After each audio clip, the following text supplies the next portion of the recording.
So, explain ko lang sa inyo yung issue na palaging nararanasan ng mga Suzuki Jimny JB74 owners. Regarding ito sa steering issues ng Jimny, wherein madalas yung auto, diretso yung takbo pero tagilid yung manibela. Or ipilit na diretso yung manibela pero kumakabig naman either side, either pakanan o pakaliwa yung sasakyan. Itong issue na to, hindi to basta simpleng alignment issue lang. Ito ay dahil sa ang JB74 ay mayroon ng steering angle sensor, yung electronic assist ng steering. Kung saan nagko-compensate yung steering kapag nagkakaroon ng deviation dun sa steering angle. Hindi ito issue ng mga nagpa-lift lang ng auto.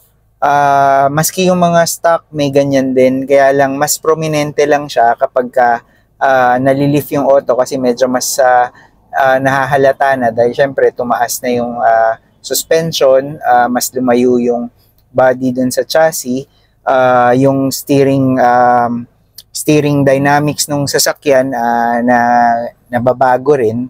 Kaya parang akala ng karamihan dahil sa nagpa-lift. Pero from our experience, ang dami ko nang nahawakang Jimny, maski stock kahit diretso sa kasa may ganyan pa ring issues. Just to prove to you, ito yan. Kung nakikita nyo, may steering angle offset dyan, wherein kung mapapansin nyo, hindi siya naka-zero talaga. Yung steering angle offset na yan, yun yung nagdi-dictate kung gaano katagilid yung manibela ng unit ninyo. So, yan yung ina-address natin. Basically, simple lang naman dapat ito. Steering angle sensor reset lang ang kailangan. Ang problema, hindi tayo prinovidean ng Suzuki Philippines ng tool para ma-reset ito. Kaya kami dito sa Dog Overland and Off-Road Solutions, kami na yung humanap ng solusyon para makatulong din sa mga Jimny owners, and at the same time, para mas maging madali rin yung trabaho namin. Kasi syempre, madalas kapag may mga kliyenteng dumarating sa amin, di naman namin matiis na hindi tulungan. Ang dami-dami na kasi sunod-sunod palagi. Ang issue nila is nagpa-align na sila, nagpa-computerized wheel alignment, ilang alignment shops na yung pinuntahan, and yet hindi pa rin dumediretso yung gulong. Or kung dumiretso man yung gulong, yung manibela naman ng tagilid, either nakaganyan or nakaganon. So, ang hirap kasi pag pinilit na idiretso yung steering wheel, nagkakaroon man ng kabig yung auto. It's either pumupunta sa kanan or pumupunta sa kaliwa. So, i-explain natin in detail yan. Nangyayari kasi, syempre, di ba yung Jimny solid axle yan, yung steering rod niya na nakabit dun sa may pitman arm, may angle yon. So, kapag nagbabago yung height ng sasakyan, nagbabago rin yung steering angle na yan. So, in short, pag may ginalaw kayo dyan sa mga components na yan, magbabago yung alignment ng sasakyan. So, kapag nagbago yung alignment ng sasakyan, kailangan ipa-realign. Kaso, yun nga, dahil dun sa electronic assist, dahil dun sa steering angle sensor, kahit pina-align na yung tie rods, inayos na yung toe-in, toe-out, pina-computerized wheel alignment na, hindi pa rin nare-resolve dahil nga dun sa issue ng steering angle offset. So, ganito lang yan kasimple. Kailangan meron kang tool para mabasa mo kung asan yung, try natin i-focus, yan, yung steering angle offset. Kailangan mo malaman kung ano yung offset nung sasakyan. And then, i-reset mo yan para yung steering angle sensor niya mag-adapt dun sa kung ano dapat yung diretsyo. So, sinotice ito pag ginalaw ko yung manibela, ayan nababasa niya, 37 degrees, papunta sa kaliwa, negative. Pag nilagay ko naman sa kanan, niliko ko sa kanan, 34, 36, ayan, as I move along papuntang kanan, lumalaki yung degrees ng steering angle sensor. So, ngayon, wala namang kaso yung dun sa degrees na yan. As long as itong offset na ito, dapat naiipakilala yan dun sa sasakyan para alam niya kung saan ang diretsyo ng gulong.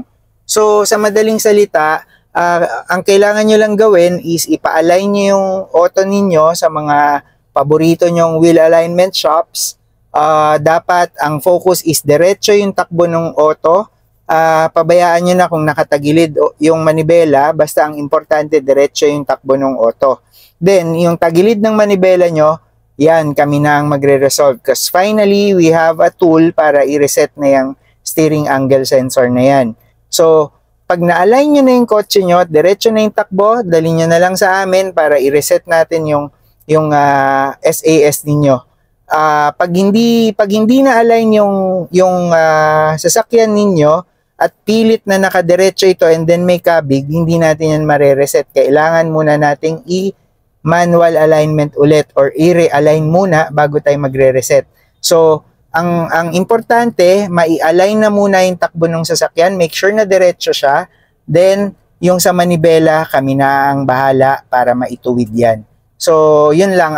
Madalas kasi ang misconception, akala dahil sa pag-lift, kaya nagkaroon ng ganyang issue, o kaya dahil mali yung pagkaka-align, hindi po. Ang mali lang po ay yung proseso. Dapat i-align ng tama and then dapat yung shop na pupuntahan nyo may pang-reset ng steering angle sensor na yon. Simple lang naman yan. Kailangan lang alamin kung ano itong offset currently and then i-reset para makuha na yung diretsyo. So, pag halimbawa may issues yung sasakyan ninyo sa alignment, pwede rin kayong magpatulong sa amin. We can do the alignment and then the steering angle sensor reset as well.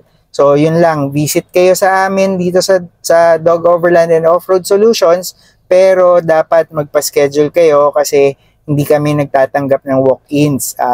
By advance appointments lang tayo. So, mag-message kayo dun sa aming official FB page para makapagpa-schedule at ayusin natin yung mga issues ninyo about sa steering angle offset na yan para yung mga manibela nyo tuwid na ulit at may ayos natin. So, yun lang. Thank you so much and God bless everyone.